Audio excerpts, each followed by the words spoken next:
Hello കൂട്ടുകാരെ, ഇന്ന് grade 7 integers എന്ന ചാപ്റ്ററിലെ തേർഡ് എക്സസൈസിലെ 6, 7, 8 ആൻഡ് 9 ക്വസ്റ്റ്യൻസ് ആണ് നമ്മൾ സോൾവ് ചെയ്യുന്നത്. ഈ സൊല്യൂഷൻ വീഡിയോ നിങ്ങൾ കാണുന്നതിന് മുന്നേ എന്തായാലും ഇൻട്രൊഡക്ഷൻ വീഡിയോ കാണണം. എന്നാൽ മാത്രമേ ഞാനിവിടെ പറയുന്ന കാര്യങ്ങളെല്ലാം നിങ്ങൾക്ക് കറക്റ്റായിട്ട് മനസ്സിലാവൂ. ഇവിടെ കുറച്ച് വേർഡ് പ്രോബ്ലംസ് ആണ്, നമുക്ക് ഓരോന്നായിട്ട് സോൾവ് ചെയ്യാം കേട്ടോ. വേർഡ് പ്രോബ്ലംസ് കിട്ടിക്കഴിഞ്ഞാൽ നിങ്ങൾ ആ ക്വസ്റ്റ്യൻസ് കറക്റ്റായിട്ട് വായിച്ച് നോക്കി എന്താണ് ക്വസ്റ്റ്യനിൽ പറഞ്ഞിട്ടുള്ളതെന്ന് ശരിക്കും മനസ്സിലാക്കി സ്റ്റെപ്പ് ബൈ സ്റ്റെപ്പായിട്ട് വേണം ചെയ്യാനായിട്ടോ. A certain freezing process requires that room temperature be lowered from 40 degrees Celsius at the rate of 5 degrees Celsius every hour. What will be the room temperature 10 hours after the process begins? അപ്പോൾ നമുക്ക് ഇവിടെ ക്വസ്റ്റ്യനിൽ എന്താണ് പറഞ്ഞിട്ടുള്ളതെന്ന് എല്ലാവർക്കും മനസ്സിലായോ? A certain freezing process requires that room temperature be lowered from 40 degrees Celsius at the rate of 5 degrees Celsius every hour.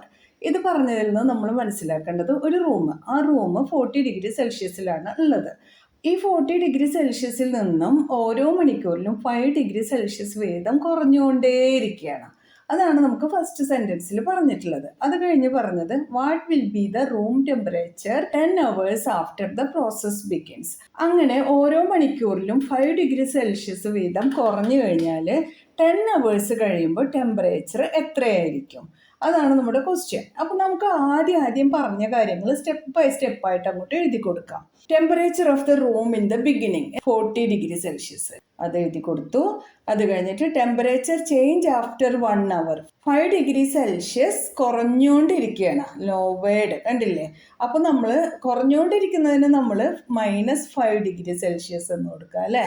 കുറയുകയാണല്ലോ, കൂടുകയാണെങ്കിൽ positive ആയിരിക്കും, കുറയുന്നതിന് നെഗറ്റീവായിട്ട് കൊടുക്കുക അല്ലേ? അടുത്തത് നമുക്ക് ടെമ്പറേച്ചർ ആഫ്റ്റർ 1 hour. അപ്പോൾ 1 hourന് ശേഷം ടെമ്പറേച്ചർ എത്ര ആയിരിക്കും എന്ന് അറിയാൻ നമ്മൾ എന്ത് ചെയ്യണം? ബിഗിനിങ്ങിലുള്ള ടെമ്പറേച്ചറും പിന്നെ ആഫ്റ്റർ 1 hour വന്ന ചേഞ്ച് ഉണ്ടല്ലോ, അത് രണ്ടും കൂടെ ആഡ് ചെയ്ത് കൊടുക്കുക. ടെമ്പറേച്ചർ ചേഞ്ച് -5 ആയിരുന്നു, അതുകൂടെ ആഡ് ചെയ്ത് കൊടുത്തു കഴിഞ്ഞാൽ 40 ഡിഗ്രി പ്ലസ് -5 ഡിഗ്രി എന്ന് പറയുമ്പോൾ 35 ഡിഗ്രി അല്ലേ സെൽഷ്യസ്. വലുതിൽ നിന്ന് ചെറുത് സബ്ട്രാക്ട് ചെയ്തു കേട്ടോ. അങ്ങനെ എഴുതി കൊടുത്തു. അപ്പോൾ ആഫ്റ്റർ 1 hour 35 ഡിഗ്രി സെൽഷ്യസ് ആണ്. അപ്പോൾ ഇനി അടുത്ത സ്റ്റെപ്പായിട്ട് നമുക്ക് ടെമ്പറേച്ചർ ചേഞ്ച് ആഫ്റ്റർ 10 hours കഴിയുമ്പോൾ ടെമ്പറേച്ചർ ചേഞ്ച് എത്രയായിരിക്കും?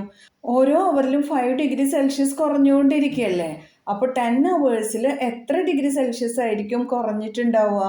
10 × -5 ഡിഗ്രി സെൽഷ്യസ്, ഇത്രയും കുറഞ്ഞിട്ടുണ്ടാവും അല്ലേ? അപ്പോൾ നമുക്ക് അതെത്ര? 10 × -5 എന്ന് പറയുമ്പോൾ -50 ഡിഗ്രി സെൽഷ്യസ് ടോട്ടൽ കുറഞ്ഞത്. 10 hours ഇത്രയും ടെമ്പറേച്ചർ കുറഞ്ഞു. അപ്പോൾ ഫൈനലി എത്ര ആയിരിക്കും ഇപ്പോൾ ഉള്ള ടെമ്പറേച്ചർ? 10 hours കഴിഞ്ഞതിന് ശേഷം ഇപ്പോൾ ഉള്ള ടെമ്പറേച്ചർ എത്രയാണ്? ആദ്യം ഉണ്ടായിരുന്ന ടെമ്പറേച്ചർ 40 ഡിഗ്രി ആയിരുന്നു. അതിനുശേഷം 10 hours വന്ന ടെമ്പറേച്ചർ ചേഞ്ച് -50 ഡിഗ്രിയാണ്. അത് ഇതിൻ്റെ കൂടെ ആഡ് ചെയ്ത് കൊടുക്കണം നമ്മൾ.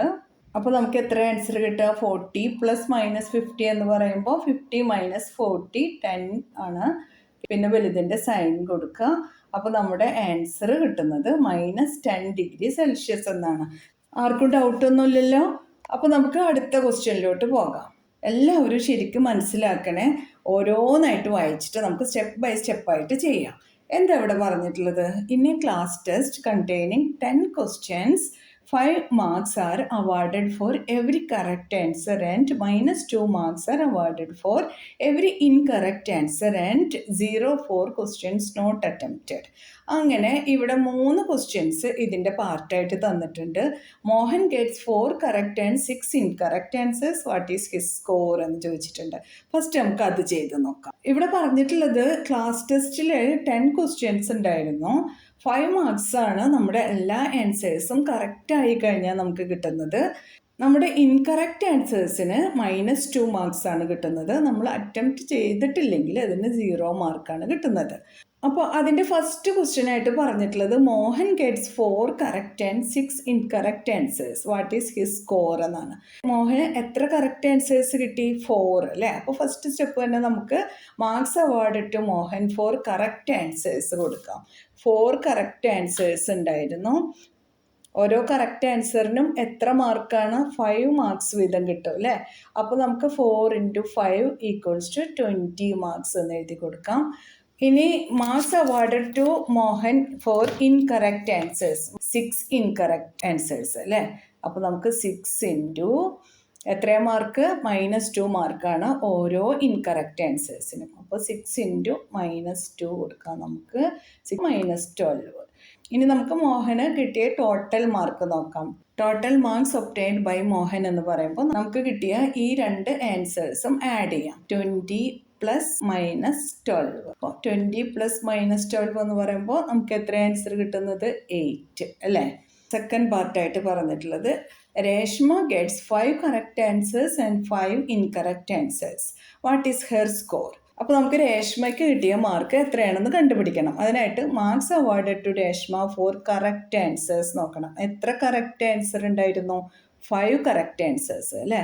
അപ്പോൾ 5 ഇൻറ്റു 5, ഒരു കറക്റ്റ് ആൻസറിന് 5 മാർക്കാണല്ലോ.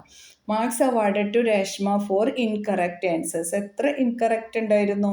5 ഇൻകറക്റ്റ് ആൻസേഴ്സ്. അപ്പോൾ നമുക്ക് 5 ഇൻറ്റു -2. അപ്പോൾ ഇവിടെ 5 ഇൻറ്റു 5 25 ആണ്. 5 ഇൻറ്റു -2 എന്ന് പറയുമ്പോൾ -10 ആണ്. ഈ total marks obtained by Reshma ഇത് രണ്ടും കൂടെ ആഡ് ചെയ്യാം നമുക്ക്. 25 പ്ലസ് -10 50 ആണ് കറക്റ്റ് ആൻസർ കേട്ടോ. അപ്പോൾ അത് കഴിഞ്ഞു. ഇനി നമുക്ക് ഇതിലൊരു പാർട്ടും കൂടെ ഉണ്ട്. ഈ ക്വസ്റ്റ്യനിൽ ഹീനയുടെ മാർക്കാണ് പറയുന്നത്. Heena gets 2 correct and 5 incorrect answers out of 7 questions she attempts. What is her score? അപ്പോൾ first marks awarded to Heena for correct answers. എത്ര കറക്റ്റ് ആൻസർ ഉണ്ടായിരുന്നു ഹീനയ്ക്ക്? 2 കറക്റ്റ് ആൻസേഴ്സ് അല്ലേ. അപ്പോൾ 2 ഇൻറ്റു 5 ഈക്വൽസ് ടു 10. പിന്നെ എത്ര ഇൻകറക്റ്റ് ആൻസേഴ്സ് ഉണ്ടായിരുന്നു? 5 ഇൻകറക്റ്റ് ആൻസേഴ്സ്. അപ്പോൾ 5 ഇൻറ്റു -2 ഈക്വൽസ് ടു -10. പിന്നെ number of questions not attempted by Heena. അപ്പോൾ ഇവിടെ പറഞ്ഞല്ലോ ഹീന 7 ക്വസ്റ്റ്യൻസ് ആണ് അറ്റംപ്റ്റ് ചെയ്തിട്ടുള്ളൂ. അപ്പോൾ 10 ക്വസ്റ്റ്യൻസ് ഉണ്ടെന്ന് നമുക്കറിയാം. 10 - 7 3 എന്ന് കിട്ടി നമുക്ക്. ഇനി marks awarded to Heena for non attempted questions. Attempt ചെയ്യാത്തത് 3 ക്വസ്റ്റ്യൻസ് ആണ്. അതിന് മാർക്ക് 0 ആണ്. അത്രയും നമ്മൾ എഴുതി കൊടുത്തു. ഇനി ടോട്ടൽ മാർക്സ് ഒബ്റ്റൈൻഡ് ബൈ ഹീന എന്ന് പറയുമ്പോൾ നമുക്ക് 10 പ്ലസ് -10 ഈക്വൽസ് ടു 0. ഇതാണ് നമ്മുടെ സൊല്യൂഷൻ. ഹീനയുടെ സ്കോർ 0 എന്നാണ് നമുക്ക് കിട്ടിയിട്ടുള്ളത് കേട്ടോ. എല്ലാവർക്കും മനസ്സിലായല്ലോ. ഇതിൽ 3 പാർട്സ് ആണ് ഉണ്ടായിരുന്നത്. എല്ലാം നമ്മൾ സോൾവ് ചെയ്തിട്ടുണ്ട് കേട്ടോ. ഫസ്റ്റ് ക്വസ്റ്റ്യനിൽ മോഹന് കിട്ടിയ മാർക്ക് 8 ആയിരുന്നു. സെക്കൻഡ് രേഷ്മക്ക് കിട്ടിയ ടോട്ടൽ മാർക്ക് 15 ആയിരുന്നു. ഹീനക്ക് കിട്ടിയ മാർക്ക് 0 ആണ് കേട്ടോ. ഇനി അടുത്ത ക്വസ്റ്റ്യൻ നോക്കാം. A cement company earns A profit of ₹8 per bag of white cement salt and a loss of ₹5 per bag of grey cement salt. The company sells 3,000 bags of white cement and sold 5,000 bags of grey cement in a month. What is its profit or loss? What is the number of white cement bags it must sell to have neither positive nor loss? If the number of grey bags sold is 6,400 bags. അപ്പോൾ നമുക്ക് ഇതിൻ്റെ first part ഒന്ന് solve ചെയ്ത് നോക്കാം. അതിനുശേഷം second നോക്കാം. Cement company earns A profit of 8 per bag of white cement salt and loss of 5 per bag of grey cement salt.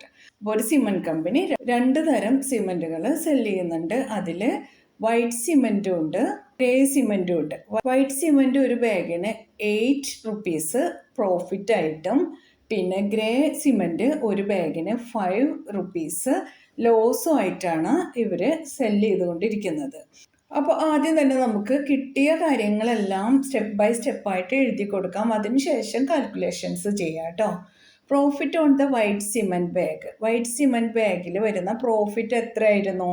8 rupees അല്ലേ. Profit on 1 white cement bag എത്ര ഇവിടെ പറഞ്ഞിട്ടുള്ളത്? 8 rupees അല്ലേ. വൈറ്റ് സിമെന്റ് ബാഗിൽ നിന്നുള്ള profit 8 rupees ആണെന്ന് പറഞ്ഞിട്ടുണ്ട്. അത് എഴുതി കൊടുക്കാം നമുക്കിവിടെ. ഇനി loss on 1 grey cement bag. Loss on 1 grey cement bag എത്രയാണ് പറഞ്ഞിട്ടുള്ളത്? ₹5 ആണ്. പക്ഷെ ലോസ് ആയതുകൊണ്ട് മൈനസ് ആണ്. ₹-5. അപ്പോൾ profit on 3,000 bags of white cement. അപ്പോൾ കൂട്ടുകാർ പ്രോഫിറ്റ് ആണെങ്കിൽ പോസിറ്റീവാണ്, ലോസ് ആണെങ്കിൽ നമ്മൾ നെഗറ്റീവാണ് സൈൻ കൊടുക്കേണ്ടത് കേട്ടോ. അപ്പോൾ ഇവിടെ നമുക്ക് profit on 3000 bags of white cement കണ്ടുപിടിക്കാനായിട്ട് നമുക്ക് 3000 ബാഗ്സ് ആണുള്ളത്, അതിൻ്റെ കൂടെ 8 മൾട്ടിപ്ലൈ ചെയ്ത് കൊടുക്കാം. അപ്പോൾ നമുക്ക് 3 × 8 24, ഈ 3 zeros ഇട്ട് കൊടുക്കാം. അത്രയാണ് നമുക്ക് പ്രോഫിറ്റ് കിട്ടുന്നത്. 3000 നമ്പർ ഓഫ് ബാഗ്സ് സെല് ചെയ്തു, 8 rupees പ്രോഫിറ്റിൽ. പിന്നെ അടുത്തത് loss on 5000 bags of grey cement എങ്ങനെ ചെയ്യാം? 5000 × -5 ഈക്വൽസ് ടു 5 × 5 25, 3 zeros കൊടുക്കാം, മൈനസ് സൈൻ കൊടുക്കാൻ മറക്കണ്ട. അപ്പോൾ -25,000. അപ്പോൾ പ്രോഫിറ്റ് നമുക്ക് 24,000ഉം ലോസ് -25,000ഉം കിട്ടിയിട്ടുണ്ട്. അപ്പോൾ ടോട്ടൽ ലോസ് ആണോ പ്രോഫിറ്റ് ആണോ കമ്പനിക്ക് ഉണ്ടായതെന്ന് നോക്കണ്ടേ നമുക്ക്. കമ്പനി ഇവിടെ 3000 ബാഗ്സ് ഓഫ് വൈറ്റ് സിമെൻറ്റും സെല് ചെയ്തിട്ടുണ്ട്, 5000 ബാഗ്സ് ഓഫ് ഗ്രേ സിമെൻറ്റും സെല് ചെയ്തിട്ടുണ്ട്. അപ്പോൾ ഈ രണ്ട് നമ്പേഴ്സും ആഡ് ചെയ്ത് നോക്കിക്കഴിഞ്ഞാൽ നമുക്ക് മനസ്സിലാവും പ്രോഫിറ്റ് ആണോ ലോസ് ആണോ എന്ന്. നോക്കാം. 24,000 പ്ലസ് -25,000. അപ്പോൾ 25,000ൽ നിന്ന് 24,000 സബ്ട്രാക്ട് ചെയ്ത് കഴിഞ്ഞാൽ നമുക്ക് 1000 എന്ന ആൻസർ കിട്ടും. വലുതിൻ്റെ സൈന് മൈനസ് ആയതുകൊണ്ട് -1000 എന്ന് കൊടുക്കാം. ഇനി നമുക്ക് നോക്കേണ്ടത് ഇവിടെ പ്രോഫിറ്റ് ആണോ ലോസ് ആണോ എന്നാണല്ലോ ക്വസ്റ്റ്യൻ. ഇവിടെ ഇപ്പോൾ പ്രോഫിറ്റ് ആണോ ലോസ് ആണോ എന്നാണ് ക്വസ്റ്റ്യനിൽ നമ്മുടെ അടുത്ത് ചോദിച്ചിട്ടുള്ളത്. അപ്പോൾ നമുക്ക് ലോസ് ആണെന്ന് മനസ്സിലായി, കാരണം മൈനസ് അല്ലേ വന്നിട്ടുള്ളത്. അപ്പോൾ നമുക്കത് എഴുതി കൊടുക്കാം. ലോസ് ആണ്. -1000 എന്ന് പറഞ്ഞാൽ 1000 rupees ലോസ് ആയി എന്നാണ് അല്ലേ. അപ്പോൾ ലോസ് ഈക്വൽസ് ടു 1000 rupees എന്ന് നമുക്ക് എഴുതി കൊടുക്കാം കേട്ടോ. ഇതാണ് നമ്മുടെ ഫൈനൽ ആൻസർ. എല്ലാവർക്കും മനസ്സിലായില്ലേ? ഇതിലിനി ഒരു പാർട്ടും കൂടെ ഉണ്ടല്ലോ, അതൊന്ന് നോക്കാം. What is the number of white cement bags it must sell to have neither positive nor loss if the number of grey bags sold is 6,400 bags? അപ്പോൾ ഇവിടെ എന്താ പറഞ്ഞതെന്ന് വെച്ചാൽ നമ്മൾ വൈറ്റ് സിമെന്റ് ബാഗ്സും ഗ്രേ സിമെന്റ് ബാഗ്സും സെല് ചെയ്യുന്നുണ്ട്, പക്ഷെ അവിടെ പ്രോഫിറ്റും ലോസും ഇല്ലാതിരിക്കണം. ഫസ്റ്റ് പാർട്ടിൽ നമ്മൾ ചെയ്തപ്പോൾ നമുക്ക് അവിടെ ലോസ് ആണ് അല്ലെ, 1000 rupeesന്റെ ലോസ് വന്നു. പക്ഷെ നമ്മൾ എത്ര നമ്പർ ഓഫ് വൈറ്റ് സിമെന്റ് ബാഗ്സും ഗ്രേ സിമെന്റ് ബാഗ്സും സെല് ചെയ്ത് കഴിഞ്ഞാൽ നമുക്ക് ലോസോ പ്രോഫിറ്റോ ഇല്ലാതിരിക്കും. അതാണ് ക്വസ്റ്റ്യൻ. ഇവിടെ നമുക്ക് നമ്പർ ഓഫ് ഗ്രേ ബാഗ്സ് തന്നിട്ടുണ്ട്, ഇത്രയുണ്ട്. അപ്പോൾ നമ്മൾ വൈറ്റ് സിമെന്റ് ബാഗ്സ് എത്ര എണ്ണം വേണം എന്നാണ് കണ്ടുപിടിക്കാനുള്ളത്. അത് കണ്ടുപിടിച്ച് അത് രണ്ടും കൂടെ ആഡ് ചെയ്ത് കഴിഞ്ഞാൽ നമുക്ക് പ്രോഫിറ്റും ഇല്ല ലോസും ഇല്ല. അപ്പോൾ ഇനി നമുക്ക് അടുത്ത പാർട്ട് നോക്കാം. ഇവിടെ എന്താ പറഞ്ഞിട്ടുള്ളത്? What is the number of white cement bags it must sell to have neither positive nor loss if the number of grey bags sold is 6,400 bags. ഇവിടെ പറഞ്ഞിട്ടുള്ളത് 6,400 ഗ്രേ ബാഗ്സ് സെല് ചെയ്ത് കഴിഞ്ഞാൽ എത്ര വൈറ്റ് സിമെന്റ് ബാഗ്സ് സെല് ചെയ്താലാണ് കമ്പനിക്ക് പ്രോഫിറ്റോ ലോസോ ഇല്ലാതെ ഇരിക്കുന്നത്. അതാണ് നമ്മൾ കണ്ടുപിടിക്കേണ്ടത്. ആദ്യം തന്നെ നമുക്ക് തന്നിട്ടുള്ളത് ഗ്രേ ബാഗ്സിന്റെ എണ്ണാണല്ലോ, അതിന് എത്ര ലോസ് ആണ് ആവുന്നത് എന്ന് ഫസ്റ്റ് നോക്കാം. 6,400 ബാഗ്സിന് ലോസ് ആയതുകൊണ്ട് -5 എന്നാണ് എഴുതുന്നത്. എന്നിട്ട് നമുക്ക് 64 × 5 ചെയ്ത് നോക്കാം. 4 × 5 is 20, 0 here, 2 up, 6 5s are 30, 30 plus 2 is 32. അപ്പോൾ നമുക്ക് 320 എഴുതി, ഈ 2 zeros എഴുതി കൊടുത്തു, എന്നിട്ട് ഈ മൈനസ് സൈൻ ഇവിടെ കൊടുത്തു. അപ്പോൾ ഇത്രയാണ് നമ്മുടെ ലോസ്. ഇനി നമുക്ക് എത്ര വൈറ്റ് ബാഗ്സും കൂടി സെല് ചെയ്ത് കഴിഞ്ഞാൽ കമ്പനിക്ക് പ്രോഫിറ്റോ ലോസോ ഇല്ലാതിരിക്കുമെന്നാണ് അടുത്ത ക്വസ്റ്റ്യൻ. Let the number of white cement bags for neither profit nor loss is X എന്ന് കൊടുക്കാം നമുക്ക്. അപ്പോൾ ഇവിടെ കമ്പനിക്ക് പ്രോഫിറ്റും ലോസും അല്ലാതെ എത്ര number of white bags sell ചെയ്യണമെന്നാണ് നമുക്ക് നോക്കാനുള്ളത്. അപ്പോൾ ഇവിടെ നമുക്ക് അടുത്ത സ്റ്റെപ്പായിട്ട് ചെയ്യേണ്ടത് for no profit and no loss the profit of white bags ചെയ്യുമ്പോൾ പ്രോഫിറ്റ് ഒരു ബാഗിന് 8 എന്നാണ് പറഞ്ഞിട്ടുള്ളത് അല്ലേ. 8 × x, അപ്പോൾ 8x ആയിരിക്കും അത് അല്ലേ. അപ്പോൾ number of white cement bags sold കണ്ടുപിടിക്കാൻ നമുക്ക് സെല് ചെയ്യേണ്ട ഗ്രേ ബാഗ്സ് 6,400 ആണ്. എന്നാൽ നമുക്ക് വൈറ്റ് ബാഗ്സ് എത്ര എണ്ണം വേണമെന്ന് അറിയില്ല, അതുകൊണ്ട് നമുക്ക് അതിന് എക്സ് എന്ന് കൊടുത്തു. അതിൻ്റെ പ്രോഫിറ്റ് അറിയാൻ വേണ്ടിയിട്ട് 8 × x കൊടുത്തു, 8x കിട്ടി. അപ്പോൾ ഈ ലോസും ഈ പ്രോഫിറ്റും കൂടെ ആഡ് ചെയ്ത് കഴിഞ്ഞാൽ നമുക്ക് 0 കിട്ടണം അല്ലേ. എന്താ പ്രോഫിറ്റും ലോസും ഇല്ലല്ലോ, അപ്പോൾ 0 ആണ്. അപ്പോൾ നമുക്ക് -32,000 പ്ലസ് 8x ഈക്വൽസ് ടു 0 എന്ന് എഴുതാം. ഇനി ഇതിൽ നിന്ന് നമുക്ക് 8x കണ്ടുപിടിക്കണം. 8x ഈക്വൽസ് ടു ഈ 32,000 അങ്ങോട്ട് പോട്ടെ, മൈനസ് ആയതിൻ്റെ പോസിറ്റീവായി മാറും അല്ലേ. 32,000 എന്ന് ഇങ്ങനെ എഴുതാം. ഇതിൽ നിന്ന് എക്സ് കണ്ടുപിടിക്കാം. 32,000/8 കട്ട് ചെയ്യാം അല്ലേ. 32-ൽ 8 4 ടൈംസ്, 8-ൽ 8 1 ടൈം. അപ്പോൾ നമുക്ക് 4,000/1 എന്ന് കിട്ടി. അപ്പോൾ നമുക്ക് എക്സ് ഈക്വൽസ് ടു 4,000 എന്ന് കിട്ടി. 4,000 എന്താണ്? Number of white bags for neither profit nor loss. അപ്പോൾ നമ്മുടെ റിക്വയർഡ് നമ്പർ ഓഫ് ബാഗ്സ് എത്രയായിരുന്നു? 4,000. എങ്കിൽ എന്തെങ്കിലും ഡൗട്ട് ഉണ്ടെങ്കിൽ കമന്റ് സെക്ഷനിൽ ചോദിച്ചോളൂ കേട്ടോ.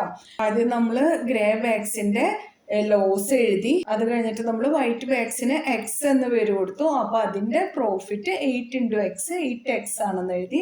അപ്പോൾ ഈ ലോസും പ്രോഫിറ്റും കൂടെ ആഡ് ചെയ്ത് കഴിഞ്ഞാൽ ലോസും ഇല്ല പ്രോഫിറ്റും ഇല്ലാതെ ആവണം കമ്പനിക്ക് അല്ലേ. അതിനെന്ത് വേണം? ഇത് രണ്ടും കൂടെ ആഡ് ചെയ്ത് കഴിഞ്ഞാൽ 0 കിട്ടണം നമുക്ക്. -32,000 + 8x = 0 എഴുതിയിട്ട് അതിൽ നിന്ന് നമ്മൾ എക്സിന്റെ വാല്യൂ കണ്ടുപിടിച്ചു. ആ എക്സിന്റെ വാല്യൂ ആണ് നമ്മുടെ റിക്വയർഡ് സൊല്യൂഷൻ.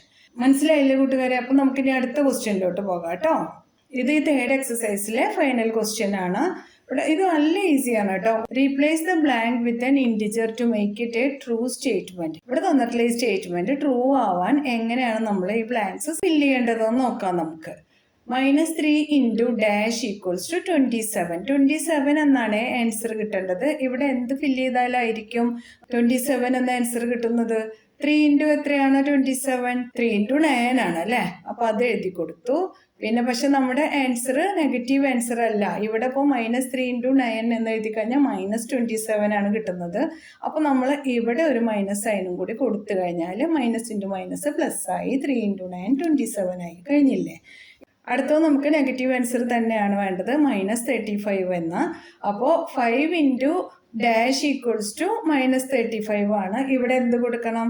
5 × 7 ആണ് 35. നെഗറ്റീവ് സൈൻ കൂടെ കൊടുക്കാം അല്ലേ നമുക്ക്. അപ്പൊ ഇനി ഇത് നോക്കാം. -56 എന്ന ആൻസർ കിട്ടണം. -8ന്റെ കൂടെ എന്ത് മൾട്ടിപ്ലൈ ചെയ്താലായിരിക്കും നമുക്ക് -56 കിട്ടുന്നത്? 8 × 7 ആണ് 56. 7 × -8 -56. ഇനി 7 അപ്പോൾ വേറെ സൈൻ ഒന്നും കൊടുക്കേണ്ട കാര്യമില്ല. ഇനി അടുത്തത് 132 എന്ന ആൻസർ കിട്ടണം നമുക്ക്. -12 ആണ് ഇവിടെ ഉള്ളത്. പിന്നെ 132 എന്നൊക്കെ കാണുമ്പോൾ നിങ്ങൾക്ക് ഏത് നമ്പർ അവിടെ എഴുതേണ്ടതെന്നൊക്കെ ഒരു കൺഫ്യൂഷൻ വരുന്നുണ്ടെങ്കിൽ നേരെ 132 എഴുതുന്നു. അതിനെ നമുക്ക് 12 ആയിട്ട് ഡിവൈഡ് ചെയ്താൽ മതി. അപ്പോൾ കിട്ടുന്ന ആൻസർ ആയിരിക്കും ഇവിടെ വരുന്നത് കേട്ടോ.